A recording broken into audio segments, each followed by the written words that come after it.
அனைவருக்கும் நமஸ்காரம். அடியன் கிருஷ்ணவேணி கோவையிலிருந்து. வேல்மாறல் மகா மந்திரம் சொல்லும் பொழுதே ஒரு வெற்றியை கொடுக்கக்கூடிய ஒரு வைப்ரேஷன் நமக்கு கிடைக்குதுங்க. தொழில் தடை, காரியத்தடை, திருமணம் ஆகாதவங்களுக்கு ஆகக்கூடிய அமைப்பு, குழந்தை பாக்கியமே இல்லை அப்படிங்கிறதுக்கு ஒரு சக்தியை கொடுக்கக்கூடிய அந்த சக்தி சொரூபமாக முருகப்பெருமான் அருள் பாலிக்கக்கூடிய ஒரு அற்புதமான ஒரு மகா மந்திரம் எது அப்படின்னா வேல்மாறல் தான். அது எந்த நேரம் எப்படி கேட்கணும், அது எப்படி பூஜை செய்யணும் அப்படிங்கிற ஐதீகம் இருக்குது. ஃபோன் நம்பரில் எனக்கு கேளுங்க. அதே போல் செவ்வாய் மகாதேச உங்களுடைய தசா புத்திக்கு வேல்மாறன் எப்படி படிக்கணுங்கிற காலகட்டமும் இருக்குது.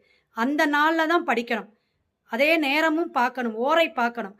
இதெல்லாம் நீங்கள் எடுக்கும் பொழுது எல்லா வெற்றியும் எல்லா ஜெயத்தையும் காரிய தடையை நீக்குதுங்க. நீங்கள் என்ன பிஸ்னஸ் பண்ணிட்டு இருக்கீங்க அது கூட வளர்ச்சியை கொடுக்குது. அப்படி ஐதீகமாக எடுக்கக்கூடிய வேல்மாறலை பற்றி ஃபோன் நம்பரில் நீங்கள் கேளுங்க, கண்டிப்பாக உங்களுக்கு சொல்லித்தரேன். சிவாய நம. திருச்சிற்றம்பலம்.